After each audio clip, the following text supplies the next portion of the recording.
Salam sejahtera, selamat hari Minggu Pentakosta bagi kita semua dimanapun kita berada. Menurut kalender gerejawi, kita sudah dan sedang dalam Minggu Pentakosta yang tentunya memberi penekanan khusus. Pentakosta sebelumnya adalah hari raya besar orang Yahudi yang kemudian diadopsi dan berkembang dalam tradisi gerejawi. Pentakosta yang berarti hari yang ke-50, yaitu peristiwa 50 hari setelah kebangkitan Yesus atau Paskah. Dan pada saat Yesus naik ke sorga, hal ini sudah dinyatakan dan dijanjikan. Jadi Pentakosta adalah hari pencurahan Roh Kudus. Kisah Para Rasul pasal yang kedua mencatat, ketika orang percaya berkumpul di Yerusalem, maka terjadi pencurahan Roh Kudus atas mereka dengan lidah-lidah nyala api yang memampukan mereka berbahasa dan berkata-kata yang bisa dimengerti oleh orang banyak. Jadi bahasa dan perkataan yang mereka sampaikan adalah yang dapat dimengerti, bukan yang tidak dapat dimengerti. Petrus yang menyampaikan khotbahnya pada hari itu sungguh sangat memukau orang banyak dan membuat mereka sangat terharu. Respons orang banyak, apa yang harus kami perbuat? Bertobatlah, berikanlah dirimu dibaptis. Demikian Petrus berkata kepada mereka.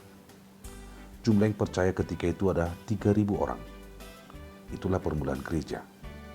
Sehingga Pentakosta, hari pencurahan Roh Kudus, adalah hari ulang tahun gereja. Itu sebabnya saya mengatakan bahwa Pentakosta memberi penekanan yang sangat spesial buat umat Kristen. Selamat ulang tahun, salam Pentakosta bagi kita. Pada Minggu Pentakosta ini, Tuhan menyapa kita melalui firman-Nya dalam Yesaya 63 ayat 11 hingga ayat 14. Demikian firman Tuhan. Lalu teringatlah mereka kepada zaman dahulu kala, zaman Musa hambanya itu. Di manakah dia yang membawa mereka naik dari laut bersama-sama dengan penggembala kambing dombanya? Di manakah dia yang menaruh Roh Kudus-Nya dalam hati mereka? Yang dengan tangannya yang agung menyertai Musa di sebelah kanan, yang membelah air di depan mereka untuk membuat nama abadi baginya, yang menuntun mereka melintasi samudera raya seperti kuda melintasi padang gurun. Mereka tidak pernah tersandung. Seperti ternak yang turun ke dalam lembah, Roh Tuhan membawa mereka ke tempat perhentian. Demikianlah engkau memimpin umatmu untuk membuat nama yang agung bagimu. Saudara-saudara, satu hal yang sangat esensial kita imani dan kita amini dalam kehidupan kita adalah bahwa kuasa dan penyertaan Tuhan adalah sejak dahulu kala, sekarang dan sepanjang zaman. Hal itu dalam berbagai aspek kehidupan, baik dalam sejarah perjalanan gereja, keluarga, dan pribadi. Saudara-saudara, keraguan akan penyertaan Tuhan, itulah yang membuat seseorang semakin tidak merasakan penyertaan Tuhan. Dan sebaliknya, keyakinan seseorang akan penyertaan Tuhan, itu yang membuat seseorang semakin merasakan kuasa Roh Tuhan dalam hidupnya. Saudara-saudara, di manakah Allah? Ini adalah sebuah pertanyaan yang kita jumpai dalam nats ini, yang sebenarnya tidak menginginkan keingintahuan akan tempat keberadaan Allah, tetapi hanya lahir dari keraguan akan kemahakuasaan, penyertaan, dan pertolongan Tuhan saat umat dalam kondisi tidak menyenangkan. Setelah umat itu kembali dari pembuangan Babel, Yerusalem tidak seperti dulu lagi. Perasaan mereka menjadi asing. Identitas sebagai bangsa Allah dipertanyakan. Mereka mengalami krisis iman. Perasaan mereka bahwa Tuhan jauh sudah dari mereka. Mereka mengenang akan perjalanan kehidupan mereka dulu. Mereka merindukan masa di mana Tuhan berperang melawan musuh mereka, di mana Tuhan selalu menolong mereka. Mereka teringat akan peristiwa Mesir, teringat akan peristiwa Laut Merah. Kini situasi berbeda. Bukan Allah yang berbeda. Ayat 10 sebelum nats ini mencatat, mereka memberontak dan mendukakan Roh Kudus. Kemudian mereka mendapati suasana yang tidak menyenangkan menurut mereka. Sehingga kata dan pertanyaan mereka muncul, di manakah Allah? Bukankah pengalaman seperti ini sering terjadi dalam kehidupan kita? Saat kita mengalami penderitaan, apalagi itu sebuah pergumulan yang berkepanjangan. Saat wabah terjadi di negeri kita, saat situasi dan keadaan tidak seperti indahnya dulu, bisa melahirkan keraguan, krisis iman, seolah-olah Allah telah jauh dari kita. Seolah-olah pertolongan Tuhan tidak nyata lagi. Namun hal itu sesuai dengan konsep berpikir kita.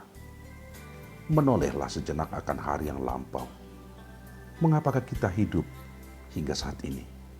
Apakah karena kekuatan dan kemampuan kita? Apakah karena kekuatan dan kemampuan orang tua sehingga bisa menyekolahkan anak-anaknya? Karena kemampuan kitakah sehingga kita bisa melewati tahun-tahun kehidupan kita? Bukankah berbagai kesulitan pada masa lampau sudah kita lalui? Seperti sulitnya umat itu dahulu kala keluar dari Mesir dan perbudakan. Bukankah kita sudah melewati berbagai kesulitan-kesulitan dan kini kita berjalan ke depan? Siapakah yang membebaskan kita dari perbudakan dosa? Bukan kita, tetapi Tuhan Yesus yang menderita, mati dan bangkit. Selubung yang menutupi mata rohani kita membuat kita tidak mampu melihat karya pertolongan Tuhan dalam kehidupan kita. Mata rohani kita telah dicelikkan untuk melihat terang dan karya Tuhan dalam kehidupan kita. Yang sebenarnya hanya syukur dan bersyukur yang terlahir dari hidup kita. Bukan berkata di manakah Allah. Allah itu tidak jauh. Dan Dia adalah Allah Immanuel yang selalu bersama dan beserta kita. Perfeksionisme, egoisme, keinginan yang berlebihan, bersandar dan hanya memakai logika dalam kehidupan, akan melahirkan banyak kekecewaan dan keraguan. Tetapi dengan percaya dalam arti mempercayakan diri sepenuhnya pada Allah, tentunya kita dimampukan melihat, merasakan dan mengimani pertolongan, penyertaan dan kuasa Tuhan dalam kehidupan kita. Dia yang membawa kita ke tempat perhentian, tempat yang aman dan nyaman, kini dan pada masa depan. Saudara-saudara, mengingat dan menghidupi karya Allah pada masa lampau, tentunya menolong kita untuk tetap berpengharapan pada masa kini. Sebab Allah tidak pernah berubah. Peristiwa Pentakosta yang kita peringati hari ini menegaskan bahwa Allah di dalam Roh Kudus telah, sedang, dan terus bersama kita. Mari kita berikan hidup kita dipimpin oleh Roh Kudus. Karena hidup yang dipimpin oleh Roh Kudus tentunya tercermin buah-buah roh. Ada kasih, sukacita, damai sejahtera, kesabaran, kemurahan, kebaikan, kesetiaan, kelemah lembutan, dan penguasaan diri. Roh Kudus tidak dibatasi waktu, ruang, dan tempat. Tidak terbatas hanya hadir dalam gedung gereja, dalam ibadah dan doa, tetapi Dia hadir setiap saat.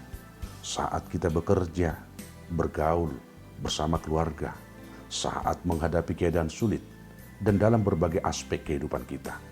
Benarlah topik minggu ini, Roh yang menuntun. Katakan, inilah hidupku yang percaya padamu Tuhan. Roh-Mu yang berkuasa dan menuntun hidupku sekarang dan ke depannya. Amin. Selamat Pentakosta, selamat ulang tahun gerejawi. Shalom.